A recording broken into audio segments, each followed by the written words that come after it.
Chào quý cô chú và anh chị, hiện tại mình đang có mặt tại chùa Tà Bạ, Tri Tôn An Giang. Hôm nay buổi lễ hai tượng Phật về bên Ô Lâm đó quý vị. Ô Lâm bên xã Ô Lâm, Tri Tôn An Giang, là cặp với chân núi của Cô Tô. Hòa thượng chùa Tà Bạ thỉnh hai tượng Phật ở bên Campuchia về để an vị bên ngôi chùa ở bên Ô Lâm. Ngôi chùa đó tên Khmer, mình không có nhớ tên đó quý vị.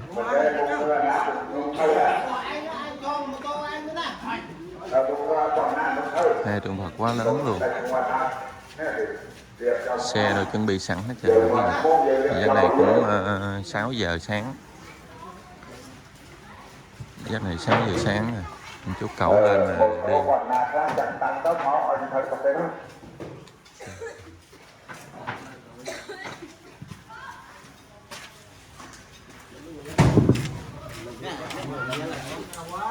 Đây, chuẩn bị dọn dẹp cẩu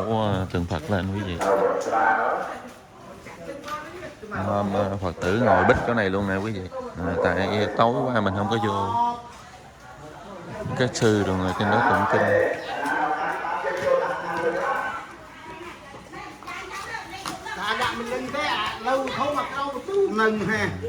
Mọi người đang dọn dẹp đăng cẩu tượng Phật lên xe.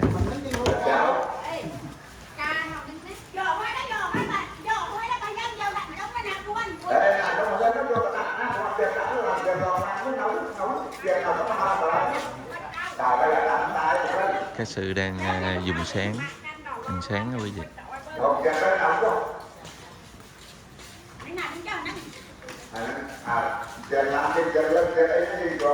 Đây là vị hòa thượng đang cầm micro.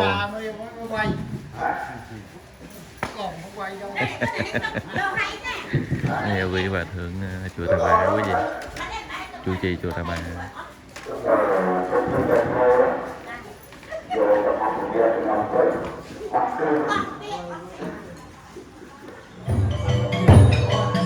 Hai tượng Phật mỗi tượng chiều cao mấy thước quý vị.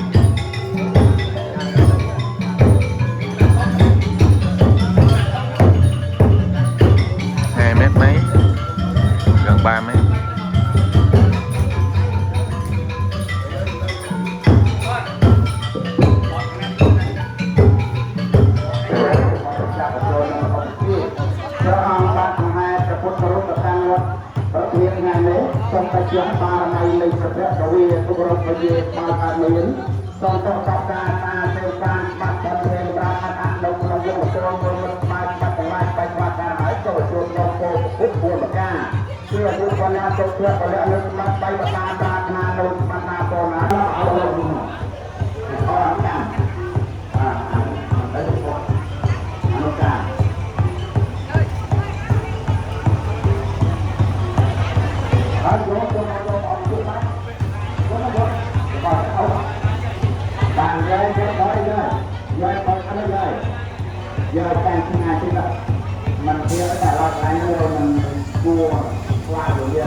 thấp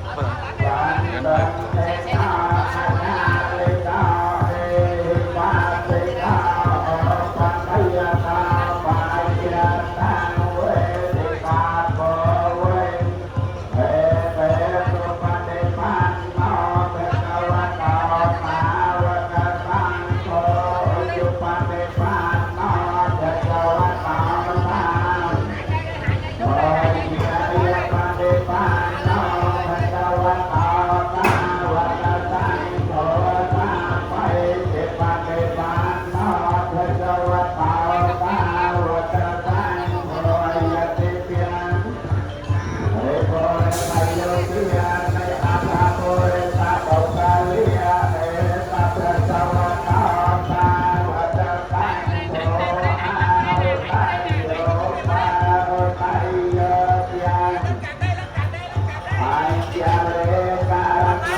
Để qua xe bên đây quý vị, còn tượng kia để xe bên kia. Tới 2 tượng.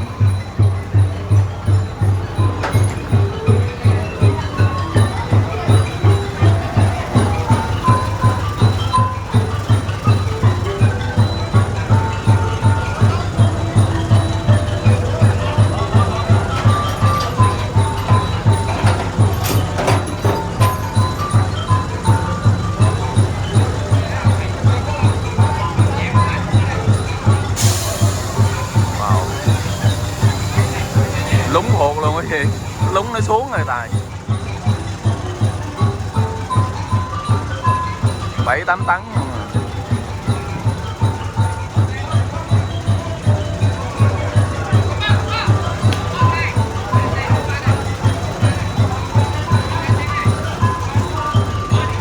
Rồi tới tượng khác nữa,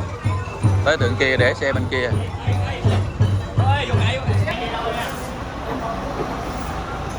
Chuẩn bị tới tượng Phật này nha quý vị.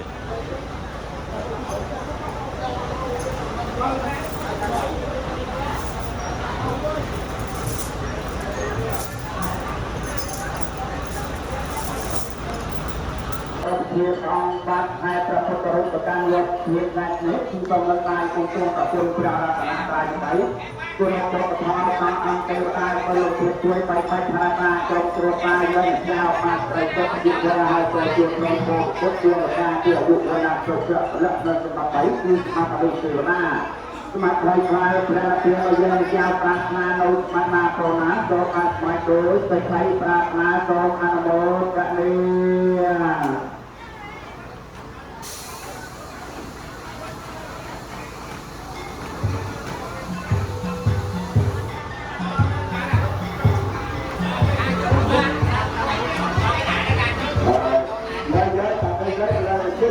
Tượng này nặng hơn tượng kia. Cả từ lớp mình tập chết này vào dòng đây.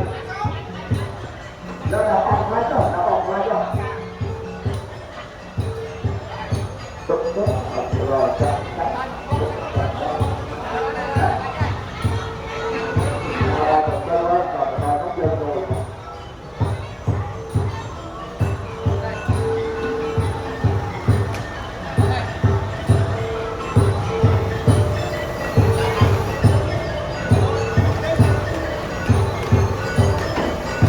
Hết thế nặng rồi.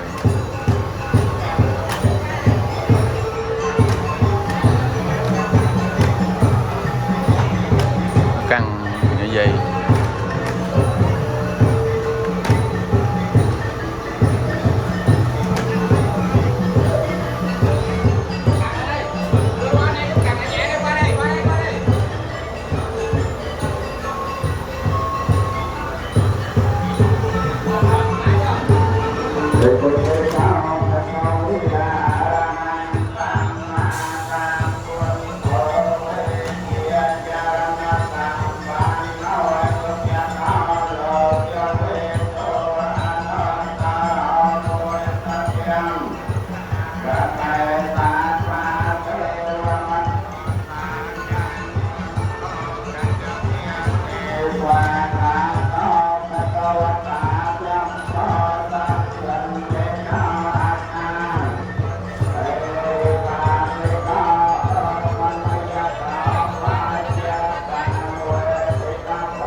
Lại gặp nhau.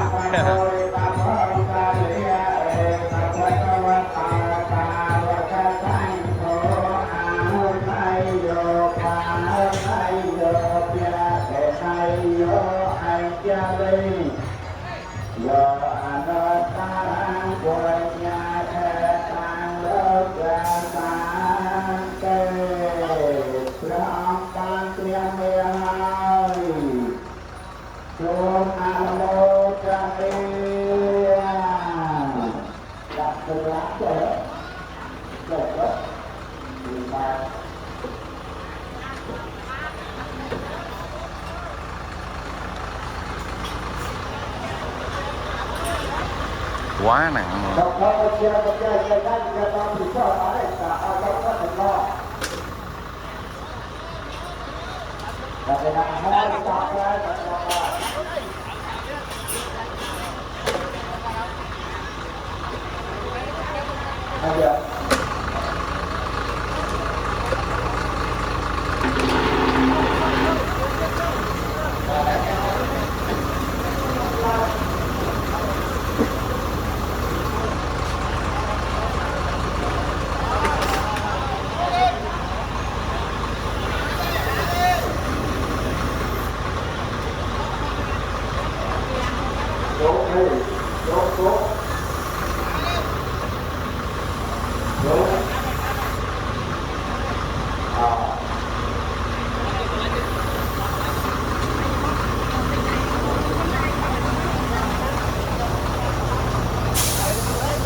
Quá êm.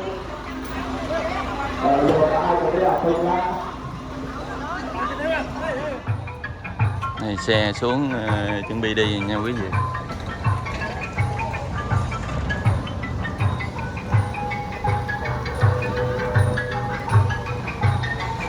Này một tượng Phật.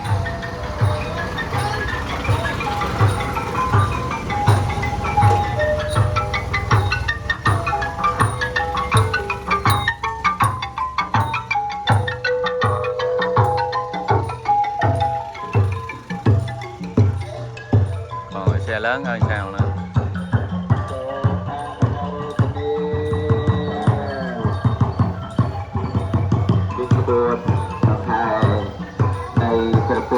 và đôi chia rút nạในព្រះសិរាមិត្រីដោយកើតឡើងដោយសភាជ្រះថ្លានៃព្រះវិជាវត្តតុបបា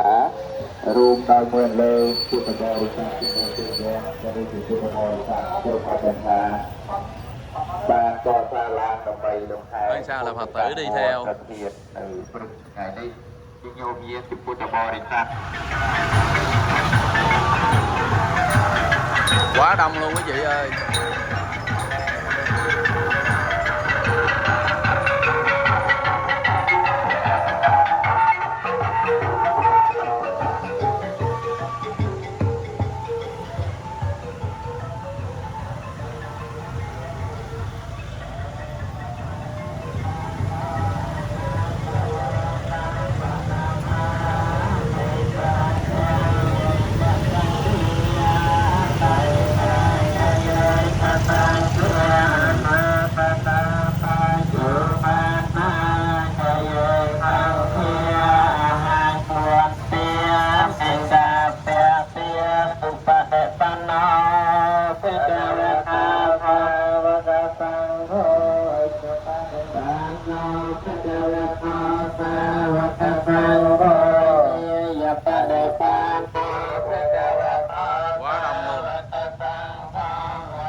Sao rất đông luôn quý vị.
Nhắc này đông gấp đôi cái nãy luôn quý vị. Vì trong shop người ta đi ra đó, người ta tới đâu người ta đón đi ra, đi theo tới đó. Tới shop nào người ta cũng đi hết trơn á. Tại vì hôm nay hai tượng Phật nè về chùa á, nên cái buổi lễ này rất long trọng á. Hai tượng Phật người ta thích đi theo lắm.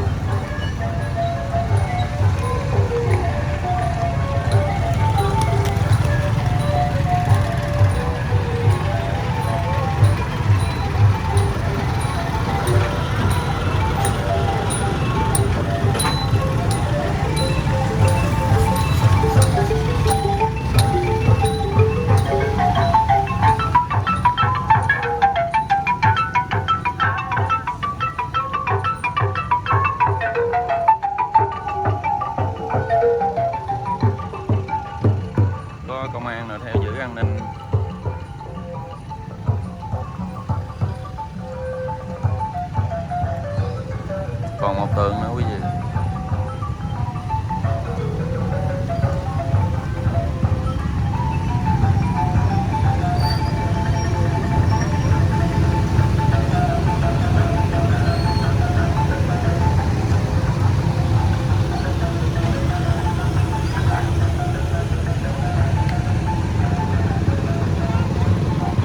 Quá đông, mà chiều dài đâu cả hơn cây số. Này tới tượng Phật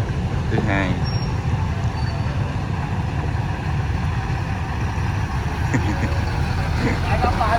Yeah.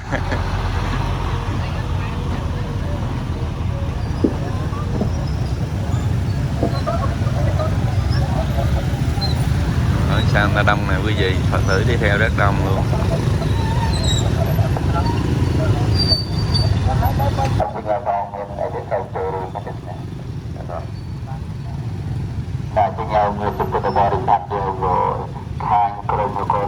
Đây xuống tới Ô Lâm còn mấy cây số nữa mới tới lần quý vị.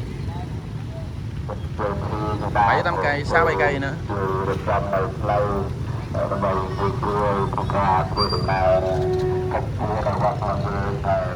Quá đông luôn rồi, cứng đường đi luôn.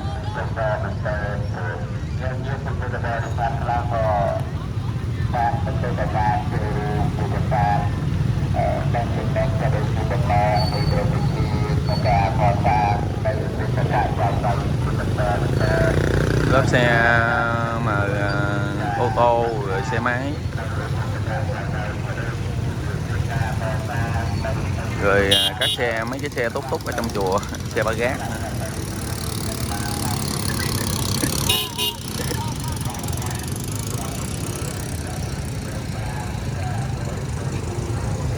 Quá đông luôn, còn ở sau rất nhiều luôn quý vị ơi. Kéo dài có 2 cây số. Bắt đầu đi xuống tới dưới sóc dưới kia, nghe đầu người ta đi ra, người ta đi theo đông nữa.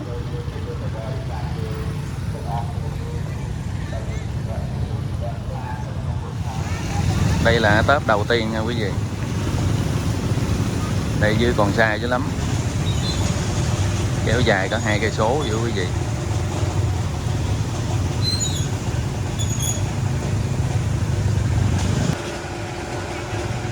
Đây tới tớp thứ hai. Sư ca chùa mới. Đây tớp thứ hai là tượng Phật thứ nhất đây. Cái này đường trống là chạy hơi nhanh nè quý vị. Quá đông luôn rồi. Còn tới tượng Phật thứ hai.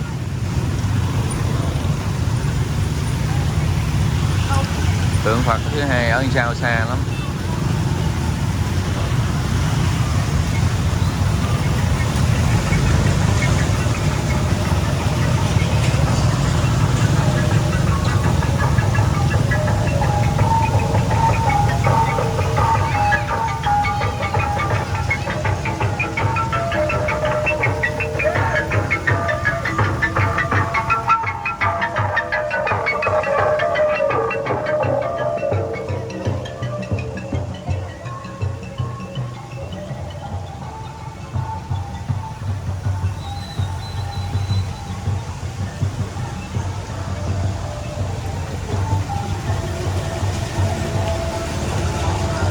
Quá đông.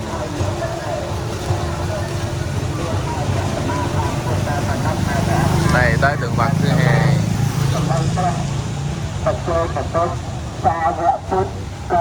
Tượng Phật này có nhiều vị sư ngồi trên xe luôn.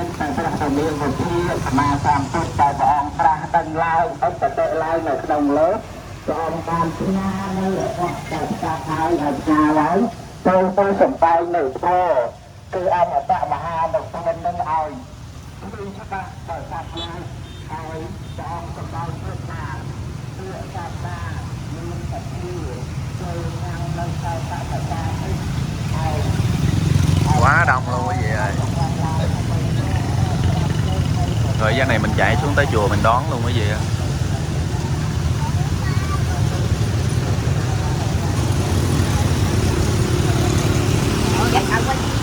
Đây là tới ngôi chùa này nha quý vị. Ở ngay gần chợ Ô Lâm luôn, ngay chợ Ô Lâm luôn nè quý vị. ngay chợ Ô Lâm luôn. Chi Tôn An Giang. Thì hè tượng Phật là cũng tới, tượng Phật chưa tới.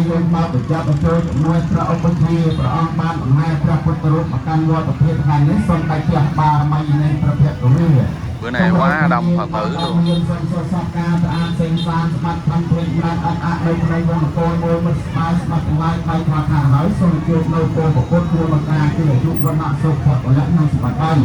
คือสมานุทิวดาสมาไทยตมาประนเพียรยนต์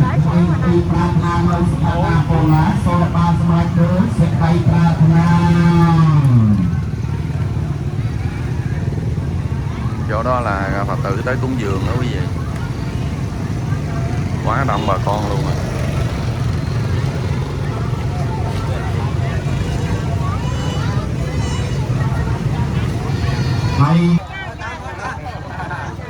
Chỗ này bà con Phật tử tới cúng dường tiền đó quý vị.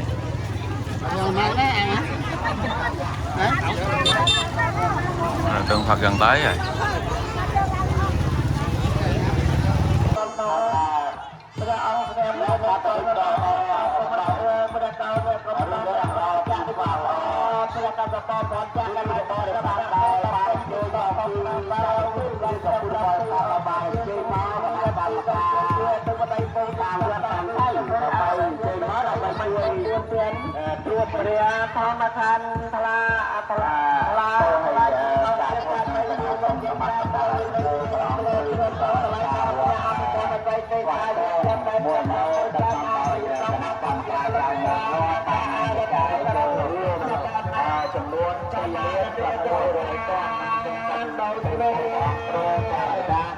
โยมโยตาออกในจุดตั้งแต่เป็นในศพสุดในจำราสมบูรณ์บ่ฟ้าบราจุดไรกับประกาศจำราตามเมียนดาวประจาอธิการโยมโยตาออกนี้ตรงอะนโมตัวนี้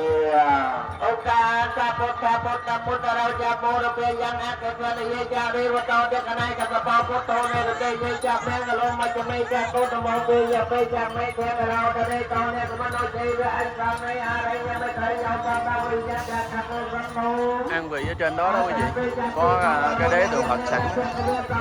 hai tượng là ăn chỗ luôn.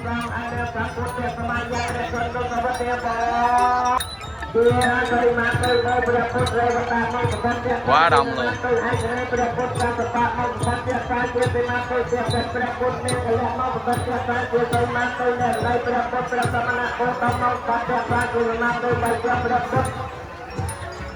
Mẹ cha là mong thân cha ta chưa thấy ma tôi chưa cha bữa con con này có mà là mong thân cha ta chưa thấy ma tôi on top bữa tôi đây ra mấy trái mong thân cha ta chưa chưa thấy ma. Quá người ta luyện bông lên rồi quý vị. Hãy bông lên tượng Phật.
đó tượng Phật kia ta vô tới rồi quý vị.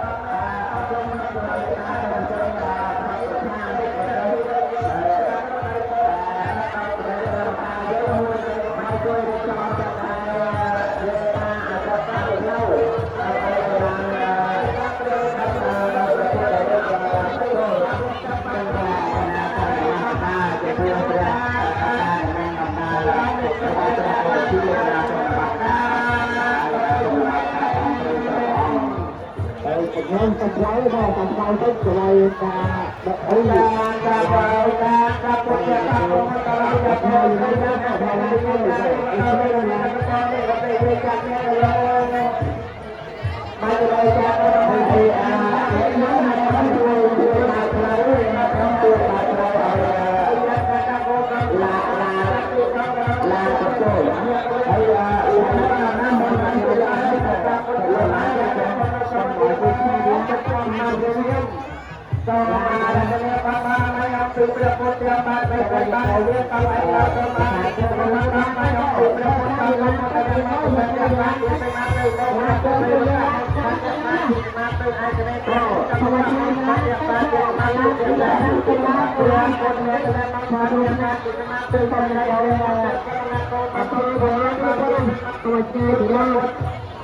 làm cho trang đồ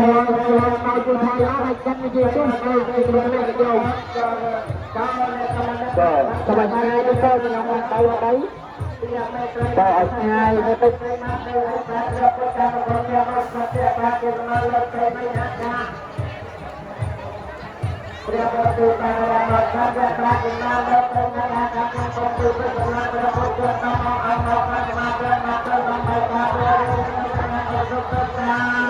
sau dịch vô mà sai vì la nó tới nó cực này rồi anh em vật là bọn chụp sinh là bọn anh dịch vô bọn cho vào đó xong cho mà đó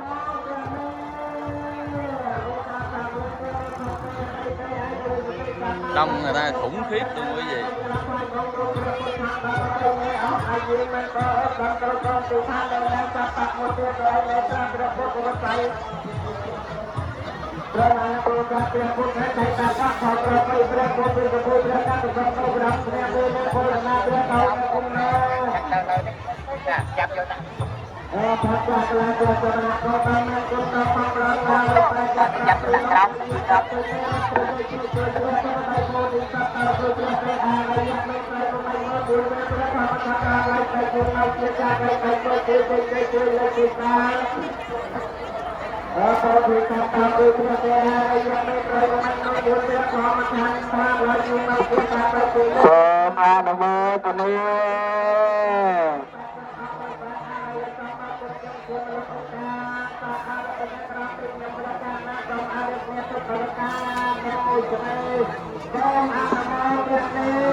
Bên đó một xe bông luôn.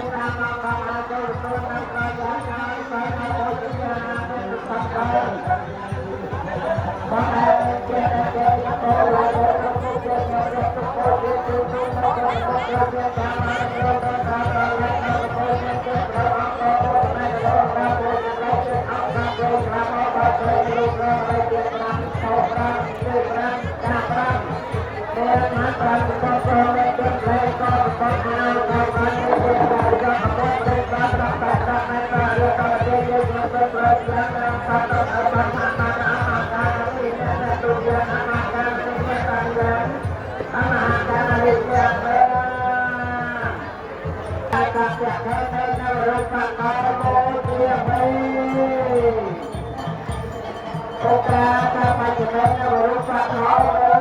không bồng hết biết không bồng ngoài kia nó đem vô nữa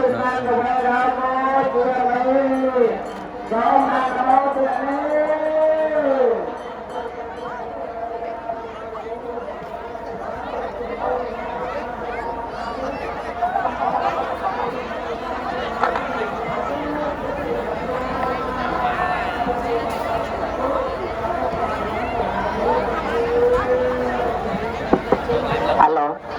សូមជម្រាបជូនដល់ពុទ្ធបរិស័ទយើងគឺថាឡានចាប់ផ្ដើមស្ទូចសូមមេត្តាជិះឲ្យស្ងាយពីឡានពេញញាតិញោមបាទដើម្បីប្រឡូកទីធ្វើតាអញ្ចឹងញាតិញោមសូមមេត្តាជ្រាបជាដំណឹងសូមមេត្តាថយឲ្យស្ងាយពីឡានពេញបាទ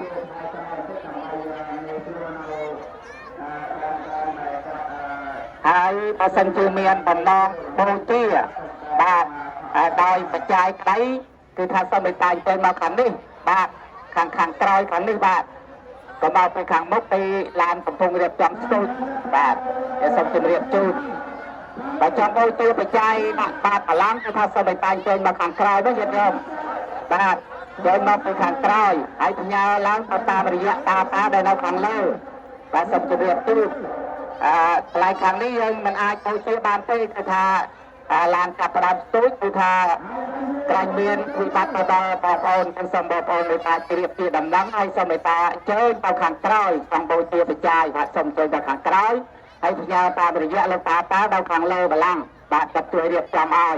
បាទសូមជ្រាបជាដំណឹងសូមមេត្តាអញ្ជើញមកខាងក្រោយគ្រប់គ្នាមកក្នុងបូជាបាទ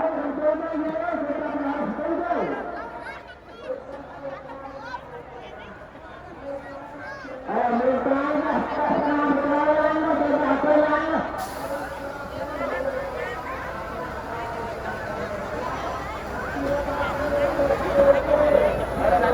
subscribe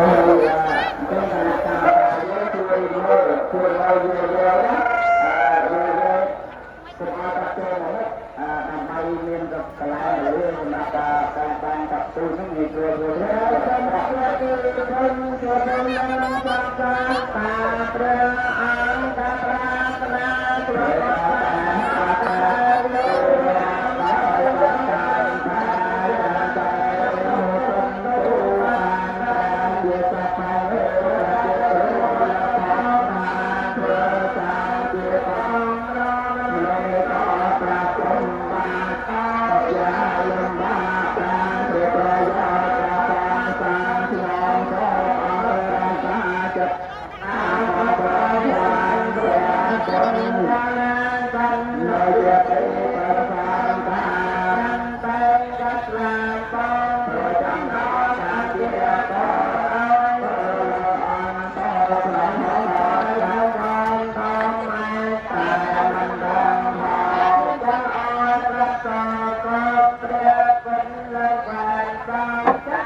để không bỏ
lỡ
Con tiềnព្រះអរិយមេត្រីត្រៃវិសុទ្ធបច្ចៈប្រាថ្នាបច្ចៈខ្ញុំសាងសំអត់សំអានអត់ឲ្យវាចាសុខសុខព្រះរួយទៅទៅខាងអូគេអ្នកពីក្រុមជាតិក្រុមជាតិសូមឲ្យខ្ញុំត្រៀមពីសិលនិងទានកំណត់ខ្ញុំការកំណត់ខ្ញុំពីអ្នកបងតើបានឡាយត្រាសូមជូនអ្នកដល់ចំពោះទៅអ្នកតាបៃតាគុណគ្រូអបជាយាចាគុណញាតិការជីតនជីតារងនៅក្រីណាលោកម្ចាស់តែបានរំជន់អ្នកដល់តបតាមការដល់ដល់បានមកទុំយ៉ាងតែទេអបបានណាបានតាតាទាំងទេរីណាដែលណាកាយេណាវិយាចាកំដាបានបានយេសាតាកាយេណោអាតយេចបានតាអបានយេណោតាតាមកាយយ៉ាងវឡាតាបេទាទាប្រវានដល់តែចេតាំងតាមទៅវេទិកម្មតំណាងបញ្ញាវឡាមិនជាយេចតាទេវាទាំងបាននៅវេទិយងតាបេលងកម្មយេសាមាជីវံបាណារតេតកាអរចាអ្នកបាពេលអ្នកបានតអ្នកមិនចេតាតាទេអន្តតាមទាំងទុកទាំងកលៀងទុកមានធ្វើ chính trường hợp hơi lâu ក្រមយ៉ាងចូលមានតាខ្ញុំព្រះខាងលោកបាទៅវត្តទៅវត្តចំជួបទៅចូលរៀនតាឡាព្រះពុទ្ធទី ai cũng trong ទៅព្រះវេទនាដោយអានុព្យានៃព្រះពុទ្ធព្រះអង្គ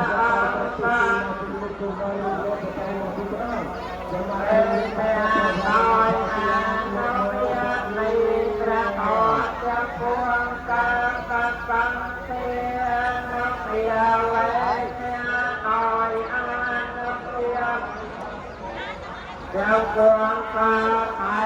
Cái nặng nó khó làm.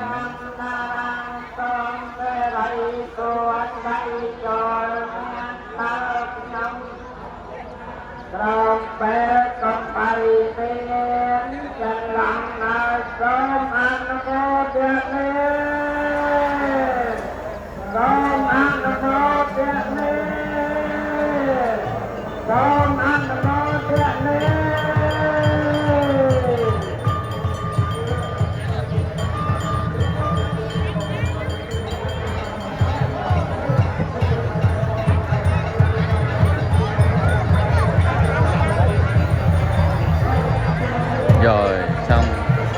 còn một tượng nữa quý vị.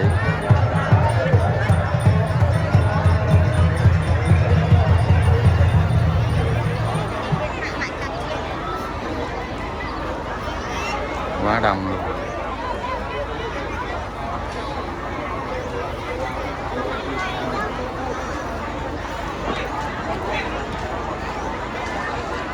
Còn một tượng á, tượng thấp ở dưới. Ban rơi dân sinh ban rơi của ông sắp được mà Cái này là đông nữa nè quý vị, càng ngày càng đông. Bây giờ trao từ kia lên Phật An ông Thích Na bàn chả mặt nó thay thay ở lưu bàn mà mình rồi lưu đây Tôi nên tập và ra tập ông được thì điều kiện là cho người ta tôi mà tôi chưa chắc và rồi tới tượng Phật thứ hai.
Rồi xong,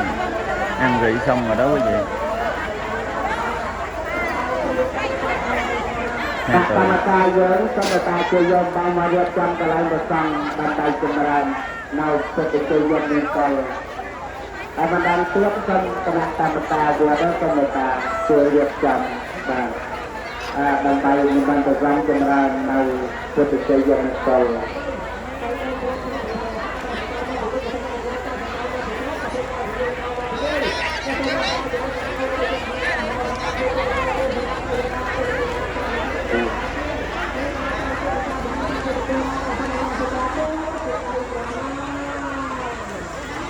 Rồi xong hết rồi. Giá này người ta vô người ta cúng.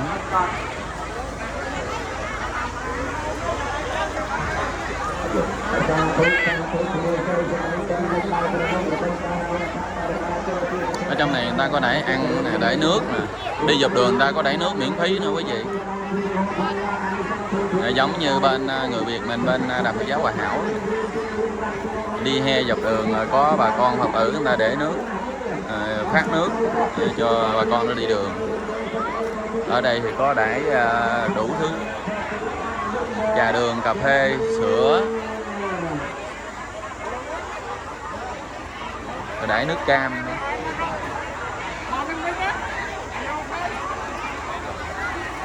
Ở bên đây để ăn. Rồi bà con cúng bông nè quý vị. Cái này nó lấy bông, nó lặt bông nè. Bông nó vô dĩa cho các ông sư.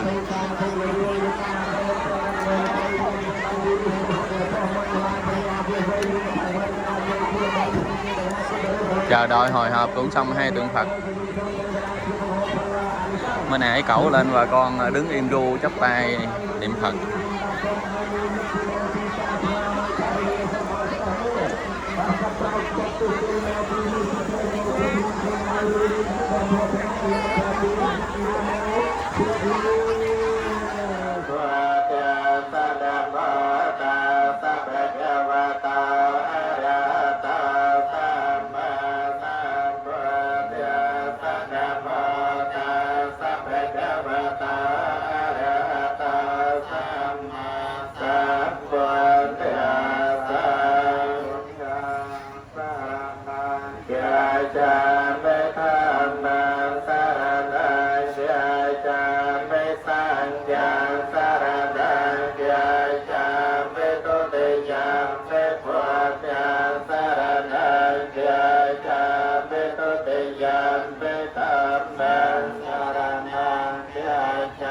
Hãy subscribe cho kênh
Ghiền Mì Gõ để không bỏ lỡ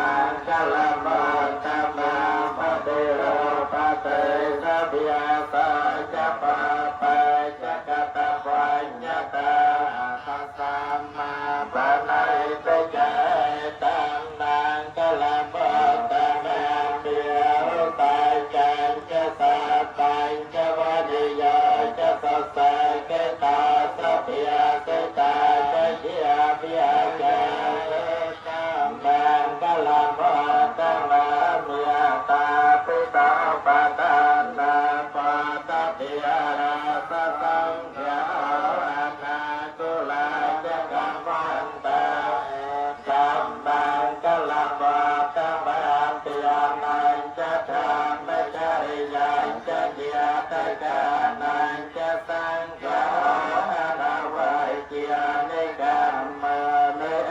ตัมนังกะละมาตะบังอรตัยวรตัยปาปาวัยจะปานาจะสัญญโม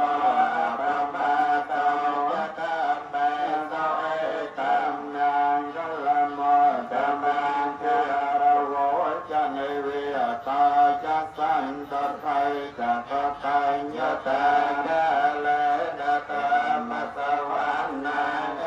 ตัมมังกะละมาตะบังคันไทยจะสาวจะสตาสมานิอันใดจะเตียสนากะเลนะธรรมะสาจะจะเอตัมมังกะละมาตะบังนะปาจะพระมจริยังจารยาสาจานิตยาสัญญานาเปียนาสาเตเดยาจะเอตัมมังกะละมาตะบังปะตะตะโลกะธัมเมกะตัญญาสันนิกัมปะเตอะโสกะเวริกังเกมังเอตัมมังกะละมาตะบังเอตานิสานิกาตวานะสัมปะมุปปะราจะเข้าสัพพะปุสสะเตนเดียจันเตตันเตสามังจะวนเทียไตตาจะเยจะปวดเตียนาคตาปัญจ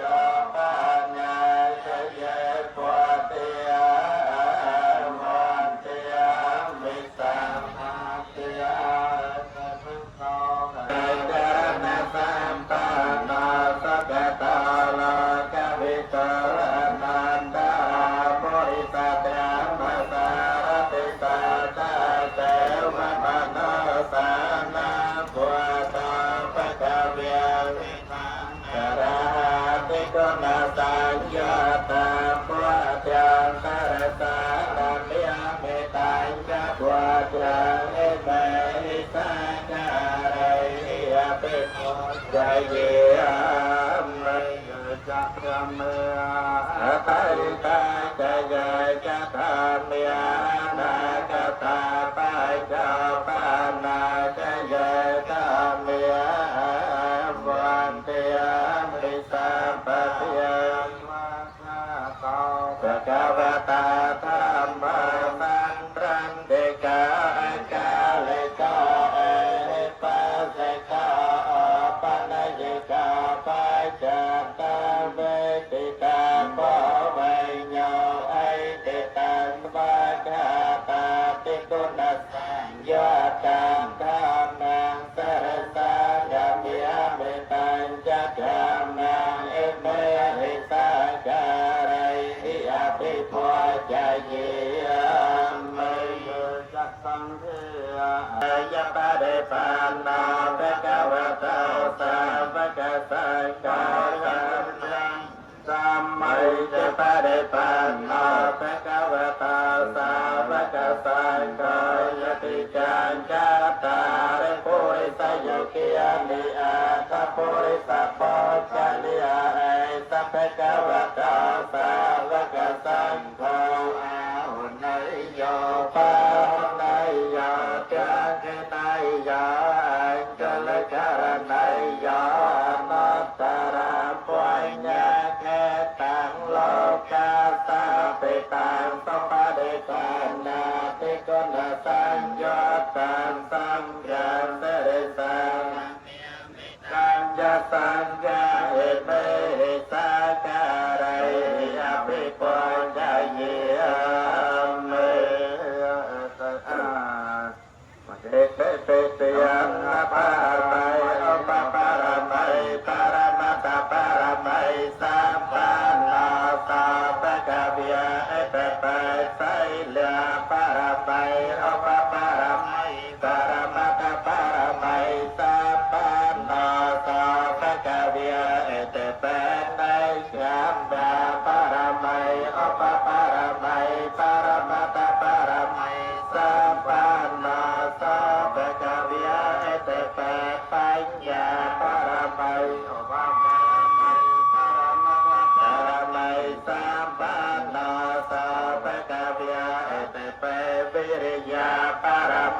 อภปารมัยปารมัตถปารมัยสัมปันนาสาวกเวีย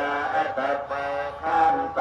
ปารมัยอภปารมัยปารมัตถปารมัยสัมปันนาสาวกเวียเตเปสัจจามปารมัยอภปารมัยปารมัตถปารมัยสัมปันนาสาวกเวียเตเปตัทานยาปารมัยอภปารมัยปารมัตถปารมัยสัมปันนาสาวกเวียเตเปเมตตาปารมัยอภปารมัยปารมัตถปารมัยสัมปันนาสาวกเวีย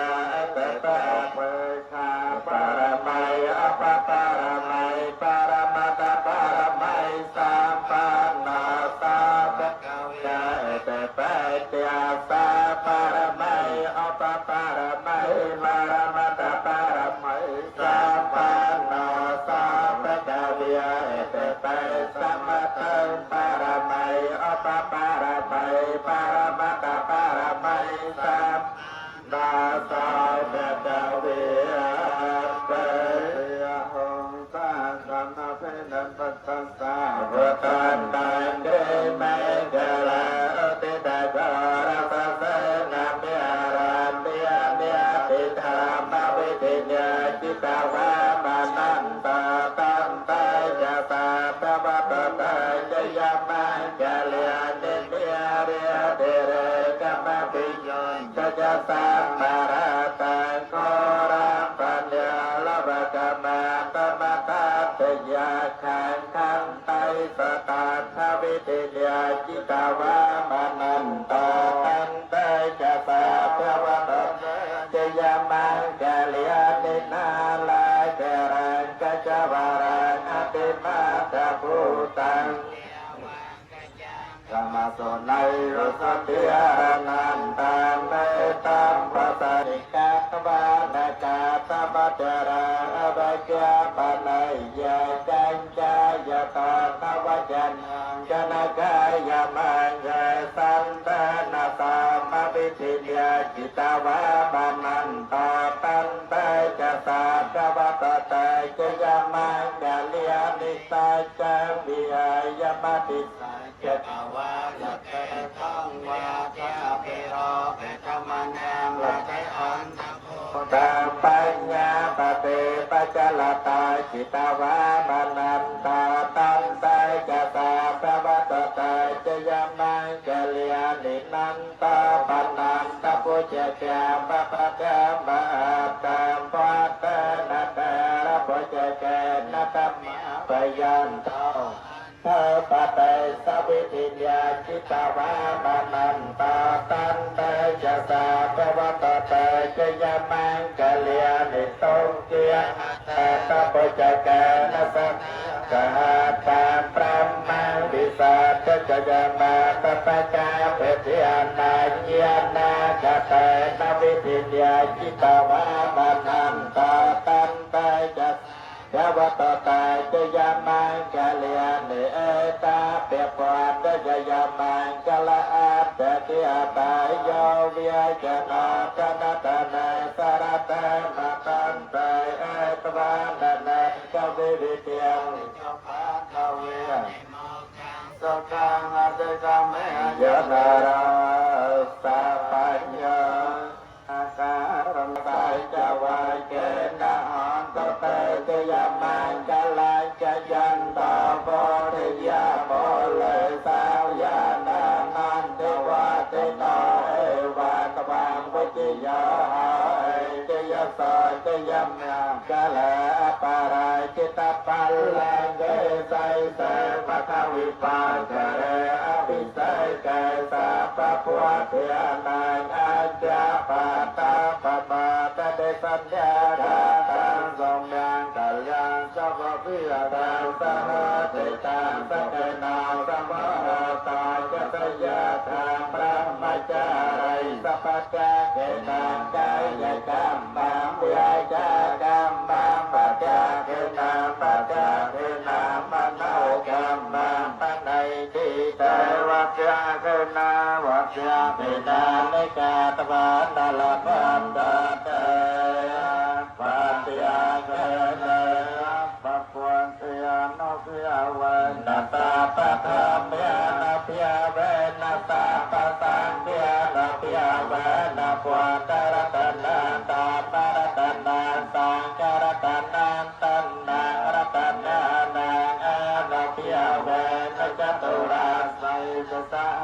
ะปัมปะกันเตียนาพยาเวนนาปะเดกาตยานาพยาเวนนาจันตสาวกานาพยาเวนนาสาเปเตราเกียสาเปเตลยาสาเปเตอันตรายาสาเปเตอปาตเวียสาเปเตตนะมาตาสาเปเตอวมังเกลียวิญญาสันโตอายุวัตกาธนวัตกาสารวัตกายสวัตกาปลวัตกาวันนวัตกาสกวัตกาดุสาปเตียตคาราคเบยาเวเรียสัมดาสันตายปาจเวียอเนกาอันตรายาปิวิญญาสันตจเตจสันตยสัตตะนังเลียเปียงสังไกเวียเปียงสุขะเปลงตระยอาจยวันนาจะพอแข่งบัวติจิยสวาสตวาสกายโยจาจีบสติยาวันตุเตยังพระกรุณาตัวอ้อยเปลี่ยนอ้อยขนมพระบุญพระโตพระสองเจียนไม่จำบุญพระโตพระสองเจียนไม่จำอันเนาโตโนเตพยมพระกรุณายังกันจะตุสละกรรมมังกรรมตังเนนกายเยนามิอัญจาเนนตาใจจะเตนกับการตังกันตัง Tới cúng dường cho các vị sư. ตาสังเยนออันเตเยตาอันไปเยนอการตังปัญญาพลังใบอังตาเปเทียเตียพระวันโตเตเยตังTrong vậy thì chàng tên đang phanh và con làng mây dê chất Tân đây chia nam tê tê viên Cầm bề lo cầm bề dê sát ta chi văn tăng à ràng hẹn đâu cam ra tên nhân Cầm bề ra bèn tôm mẹ mẹ trên tên sáng tên bằng sầm rạch mùi gần lành tiết ai xóm ăn nà mô tiền đi xóm ăn nà mô tiền đi xóm ăn nà mô tiền đi.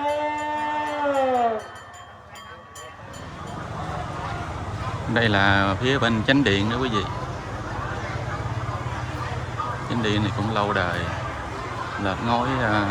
xưa.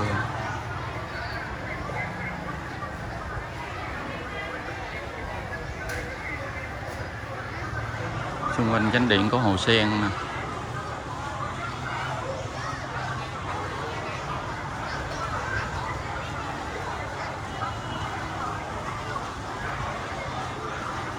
Chánh điện nằm giữa hồ luôn quý vị. Rồi có cây cầu á, 2-3 cây cầu người ta bắt đi qua.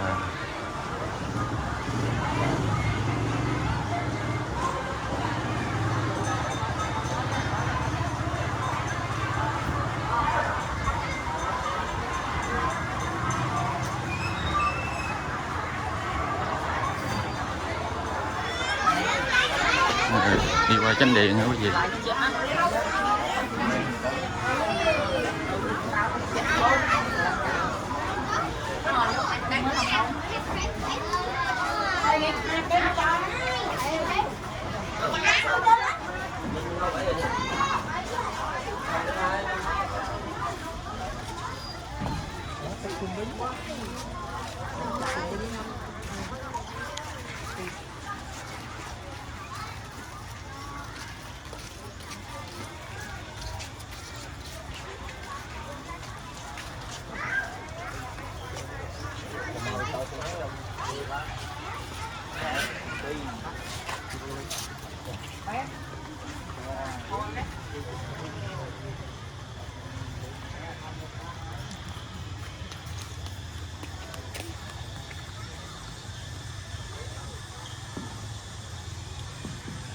Ở đây là phía trước chánh điện,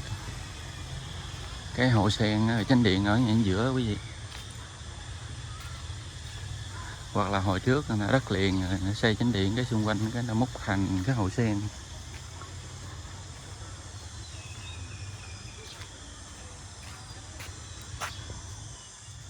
Ao sen xung quanh chánh điện luôn.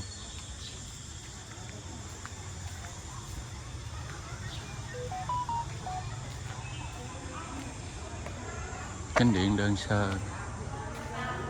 Này từ ngày xưa cột cây không rồi quý vị. Đây là cột gỗ không à. Lần đầu tiên mình cũng có cái dịp này mình mới biết được cái chùa này ở đây đó quý vị. Nằm ở gần chợ Âu Lâm. Tại vì chỗ chợ Âu Lâm này hồi đó thì mình chưa đi. Gỗ, toàn bộ gỗ hết đó quý vị. Cột tròn.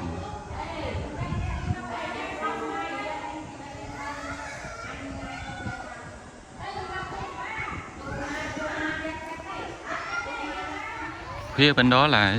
sala của chùa quý vị. Còn phía sau này là nhà tăng của các sư.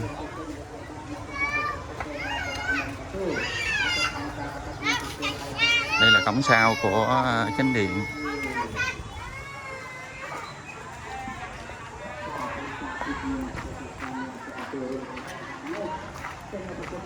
Cầu rồng.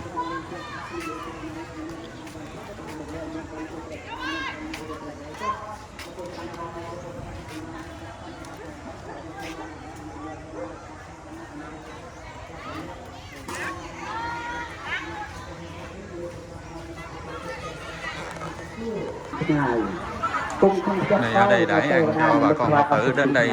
để dự buổi lễ hè tượng Phật hôm nay quý vị. Cung na kram đam riêng ở công ty ngày, cung na kram đam ở địa bàn ở công ty ngày, cung na kram đam tại ở công ty ngày, rùmទាំងអស់ ជា49 ថ្ងៃ ក្នុងរយៈ49 ថ្ងៃនោះព្រះសម្មាសម្ពុទ្ធទ្រង់មិនសោយហាឡើយ Bà con Phật tử người ta cũng về bớt rồi quý vị. Tại vì an vị tượng Phật xong, đọc kinh xong rồi bà con ta về bớt rồi. នឹងទឹកពូជព្រះឱកាសមកប្រកែងព្រះអង្គពេលក្រោយមកទៀតនឹងជានេះនេះគឺតបុស្សៈនឹងផលិកៈតាមយកទៅកៅរាយកៅបុណ្យមកដល់ព្រះអង្គយើងមិនទាំងសមាទាំង Khuôn viên chùa này cũng lớn. Thì nữa người ta che cái mái ở trên cho tượng Phật luôn quý vị, chứ không phải để trống vậy. Tại vì người ta chưa lợp là do an vị tượng Phật xong người ta mới lợp, chứ lợp xong an vị không được. Nữa là che là sơn rồi dán hoa văn rồi này kia nữa.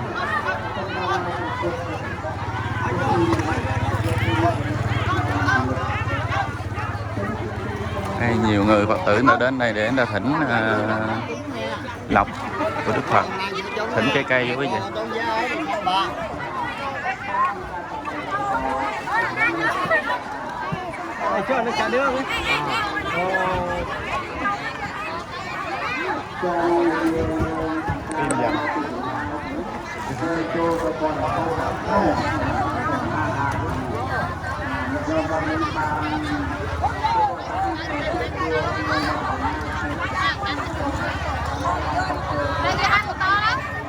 Thỉnh nguyên buồn luôn.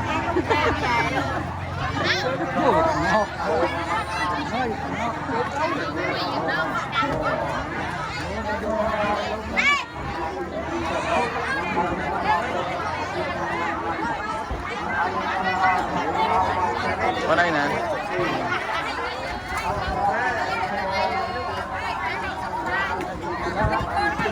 Giờ này bà con chia nhau trái cây, rau củ quả.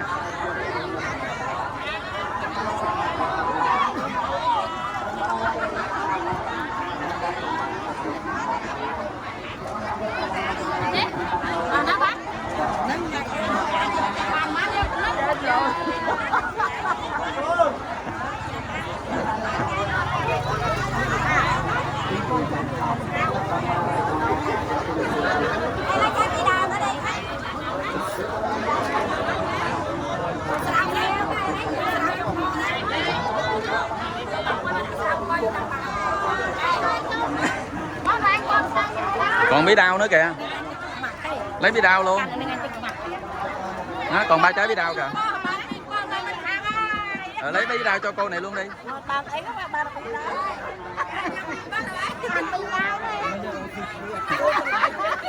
Ăn bí đao là bí đao luôn, nó khỏi đau.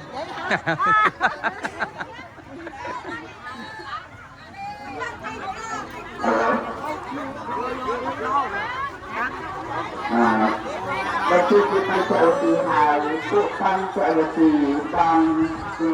Con cái này cũng tan bớt. ព្រះពុទ្ធករណីក្នុងភពលោកត្រៃ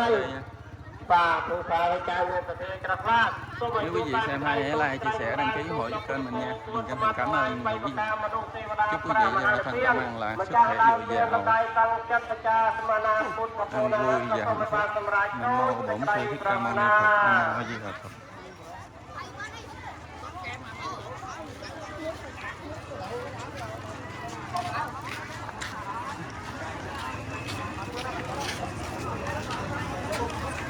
một thằng thằng thằng thằng thằng thằng thằng thằng thằng thằng thằng thằng thằng thằng thằng thằng thằng thằng thằng